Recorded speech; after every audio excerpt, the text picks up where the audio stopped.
Good evening, everyone, and welcome back to the #1 Creepypasta channel on YouTube. There is something out there that thinks it's human. Do not trust it. It is not. Please help me by liking the video down below. Please remember, if something comes up to you in the middle of the night that looks like a human, talks like a human, do not. I've been freaking out for weeks. I don't know how to deal with this on my own anymore, so I'm turning to the internet to see if there is any sort of comfort or understanding. This was my mum's favourite site, and she talked to a lot of people on here, but none of them are responding to my messages. If you're having a hard time understanding me, just try to remember that English is my 6th language. I also speak Frankinian, Finnic, Marathi, Pashto, and Tok. Well, I mostly read Tok. I'm not much of a speaker. Some of the vocalizations are a bit of a tongue twister. Not even my mum could speak it. My name is Evan. A few weeks ago, my mum died. She fell down the stairs and broke her neck. She had a disability affecting most of her body, so the fall was far more dangerous for her than it would have been for me. I always told her she ought to be more careful. Sure, the house was pretty much tailored to compensate for her illness, but there was always more to do. She had so many imperfections. I've been homeschooled most of my life. Mum needed me around the house, so I was rarely allowed to go outside. She always said that when I turned into an adult in my own right, I would be allowed to leave and do whatever I want. Until then, I was under her protection and care. I'd go swimming, fishing, hiking, all kinds of stuff, especially in my spare time. Anything that got me out of the house for a while. I learned to read before I could even talk, and I started writing on my typewriter pretty much the same year. Talking, if anything, was way harder than typing. Sometimes I sat with Mum, surfing the web. I was allowed to use the computer, but only under supervision. I wasn't allowed to mess with the code, but I was allowed to keep any books on programming I could find in the garbage dump. I couldn't see any video sites online, and most images were blocked by a custom filter. Mum wanted me to form my own image of the world, and not be a slave to perceived realities of the less eloquent. When she died, I didn't know what to do. I've never really done housework, and I wasn't allowed to go to the store on my own. But I'm not stupid. I know about all kinds of things. I just haven't had a chance to explore and experience it for myself. And hell, Mum and I could live off the grid. So with one less mouth to feed, I figured it would be easier for me. Well, it would be, if the chickens would calm down. They've never really enjoyed my company. Getting to know the house without Mum's help has been a pain. All of my mum's tools were tailored for her physique and disability, so nothing is really made for me. I think, to her, having a normal child was a constant reminder of her weakness. She didn't want to get me used to her way of doing things, as it was imperfect and, in the long run, useless. So when it was time for me to learn, I had to start from scratch. It has been tough though, to say the least. I started exploring my surroundings more. The first thing I noticed was that a lot of people around here have a similar disability as my mum. I've never really interacted with people around these parts before, but they all look weird in different ways. Frail, weak, small, like there's something wrong with their bone structure. I've seen the mailman up close, and I sometimes see others going by in their cars. I've long thought there was something wrong with the water. and I thought Mum had been using some sort of filter to keep me healthy. Of course, it isn't that simple. The first thing I really wanted to do when I lost her, after I burned the body, I was to get to know my neighbours. It isn't as easy as it sounds. There's this one family who lives not too far from the lake that I've really wanted to meet. But my mum told me they were some sort of religious nuts. She called them stupid. The kind of people who don't keep pet frogs, even though they live by the lake. So stupid. I'd figured I'd watch them for a while before introducing myself, just to see if they really were as weird as Mum made them out to be. I was so disappointed. Not only did they have the same affliction as others, but they didn't even try to isolate themselves. Not that they socialized with any normal people, but still, it was terrifying to see their crippled bodies writhe around the house, pretending to be a normal family, barely a hair on their body, covering themselves in thick layers of cloth. Others had so much hair it impaired them. Their kids were tiny and weak. They used tools and accessories for everything, unable to perform even the simplest task without aid. I just couldn't understand why Mum wanted me to stay away from them. These weren't dangerous people, they were just pathetic creatures more than anything. But there was something about them that scared me.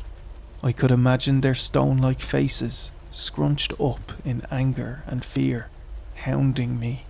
In enough numbers, they could kill me and everything I loved. I was scared that they'd come and take my chickens away, or stomp over my cabbage field. So, after a few days of watching my neighbours, I decided to let them be. They could keep their weird kids and brittle lives. I had to go further. There was an event at the local high school. I tried my best to camouflage myself like one of the sick people, but it was difficult. In the end, I decided I'd watch them from the glass roof. It is hard staying hidden in plain sight. I'd rather just stay out of sight entirely. It was horrifying, screeching and cheering. This mass of imperfect beings. They dressed in vibrant colours and sang without harmony. They gathered in blocks, lines after lines of them. Some pale, some dark, all broken. I think they were hurting each other. There was a lot of screaming and loud noises. They couldn't even yell that loud, so they used whistles to communicate simple instructions. I just couldn't force myself to watch. It made me queasy. As I snuck away, a pair of them caught a glimpse of me in the parking lot. They were screaming and pointing, like I'd walked into some sort of sacred ritual. I just started running. I lost them by climbing a tree, but I was moments away from just wringing their necks and leaving them there. Instead, they get to live, and I couldn't even tell them apart from the others if I tried. They're just a part of the mass now. For the next few nights, I couldn't sleep, no matter how tempting my hammock was.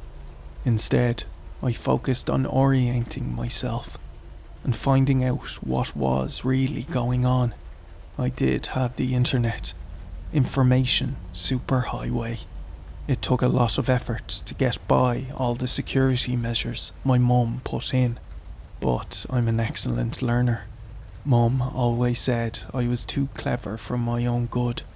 I can keep a steady 320 words per minute without breaking a sweat, and I can read most programming languages. I have a great memory. Typing them out is one thing, but understanding them is easy. Most communication boils down to a singular language space anyway. Kinda like how I learned to speak talk. Mum knew about this and had several safeguards, but she didn't count on me having all the time in the world so suddenly. It took her months to set this up, but I tore it down in an afternoon. I made my own operating system and named it Barb after my mum. Once I got online, I had a panic attack. I thought all my communication was being routed through a filter or something, as all I could see were these sickly creatures. They were on news sites, in YouTube videos, even on Reddit. All I could see were these creatures. Let me explain. They're not like normal people. They're shorter, frail, and with these weirdly small heads. Their necks are so soft and thin that they can barely even hold their heads up. They're missing limbs, and some of them try to cover their imperfections with cloth and makeup. Some of them even look like my mum, and some of them I can barely even tell apart. They're everywhere. I slowly concluded that there are two possibilities. Either my ISP was filtered, or these creatures were everywhere.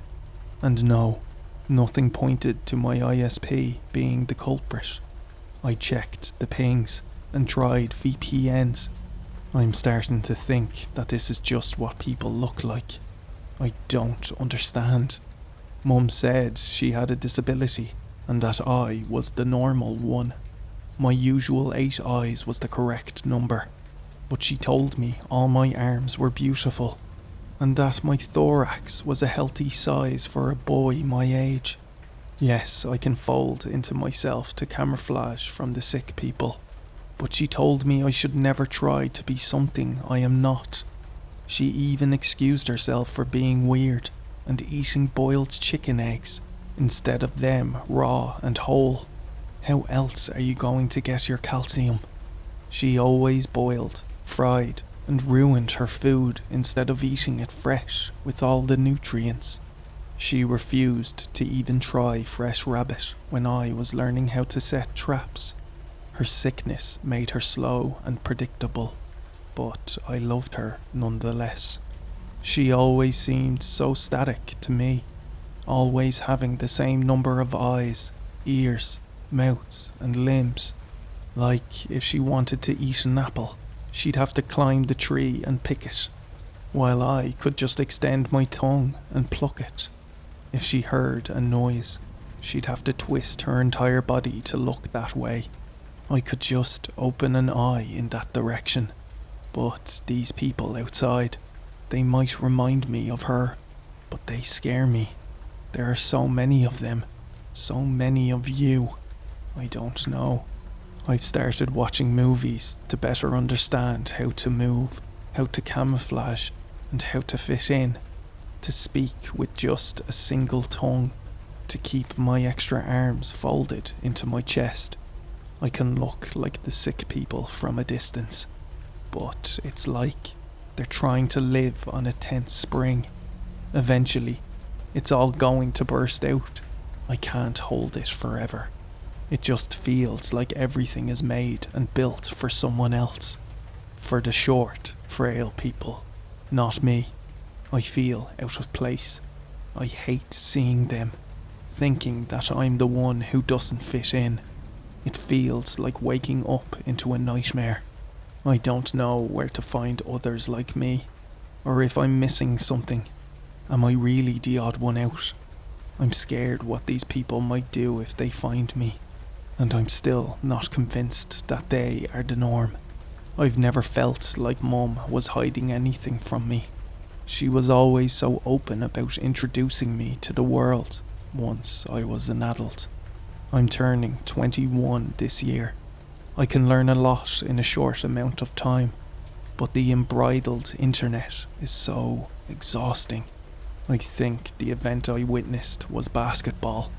How have I never heard of this? How have I never heard of Wikipedia? I think I'm going to leave this place. I don't want anyone to come looking for my mum, and I know there are people who do.